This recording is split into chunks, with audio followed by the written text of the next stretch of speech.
I ruined a baby name, plus all updates. I am Brazilian, but I've been living in the US for 3 years. My first language is Brazilian Portuguese. I have a 4-year-old son, and I'm pregnant with a girl due in May. My son is friends with a girl whose mother, I'll call her Becca, is also pregnant. She's due a couple weeks before me, and is also expecting a third girl. Since we take our kids on playdates almost weekly, we frequently talk about our pregnancies. Becca is into unique names. Not uniques or tragedies, but names that she and her husband create.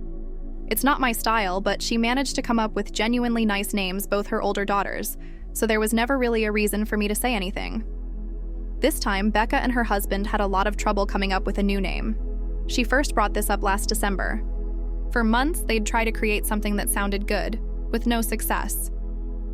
We took our kids on a playdate at a park this weekend. When we sat down for a snack, Becca excitedly told me they'd finally settled on a name. I was really happy for her and asked what they'd chosen. Narina. Editor's note. No, this is not the Chronicles of Narnia, it's Narina. I read it as Narnia the first time I read this. To those who don't know, that's Portuguese for nostril. I managed to control myself and told her it sounded lovely. But my son let out a giggle.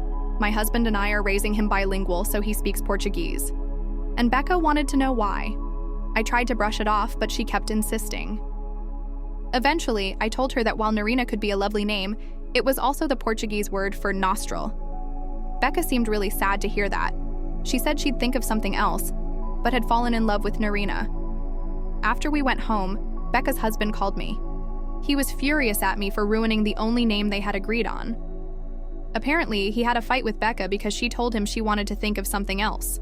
He argued they'd never visit Brazil anyway, so they shouldn't have to change the name, but Becca refused to use Narina. My husband agrees that their fight is not my fault, but thinks I didn't need to tell Becca anything, since Americans are unlikely to know what Narina means. AITA, edit.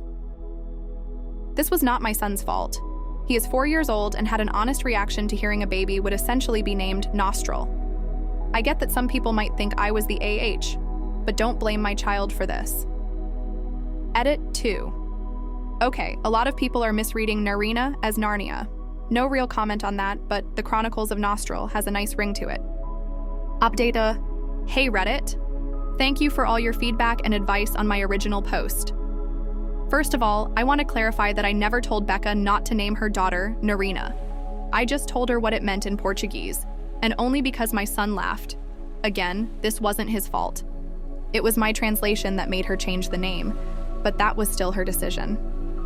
I got a DM about how I shouldn't have involved my native language into Becca's choice for her daughter's name, which was also not the case. I found no joy in telling Becca what it meant. There are plenty of normal names in the English language I can ruin with Portuguese. I've actually been listing some since my first post, but I wouldn't translate them without being asked to.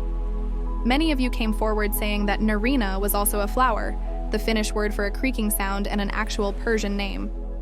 I didn't know any of that, but it was interesting to find out. I listed most of the meanings you guys gave me with the intention of showing them to Becca. I also got plenty of comments suggesting similar names: Marina, Nara, Narina, Nareen, etc. And I wrote down some of them as well. Becca and I met for another playdate with the kids, and I showed her my lists. I also emphasized that she could still use the name Narina if she wanted to. At first, she politely turned everything down, including that last part. While Becca said she did like some of the names I told her about, her method consists solely of creating new names with her husband. Apparently, they got to Narina by mixing and matching syllables until they had something that sounded nice. And finding out the name they'd created for their daughter also meant Nostril was enough for her to lose interest in it. Becca did love the name Narina, though. She didn't admit it until we were about to go our separate ways, but she said she'd mention it to her husband. And speak of the devil, her husband, as far as I know, is still pissed at me. He didn't try to contact me again, but Becca said he rolled his eyes when she mentioned the upcoming playdate. Apparently, he's the one who came up with the order of the syllables that resulted in Narina, and was upset I'd ruined it. I told Becca I didn't want to hear from her husband again. She agreed his phone call was extremely inappropriate, and promised to tell him to not contact me any further. Look, I'm not gonna lie. I'm really fucking glad they're not naming their kid Nostril. I'm also really proud of myself for holding in my laughter when I first heard that. But I know that Becca is a great mother who is perfectly capable of naming her children, so I know her daughter's name will be beautiful. I think that's all. Becca's baby might be named Narina. That will depend on Nostril Sr., though. Also, for justice's sake, my daughter will be named Luciana. Feel free to translate it. But seriously, thank you guys. What do you guys think? Let's discuss in the comments. Follow and like for more stories.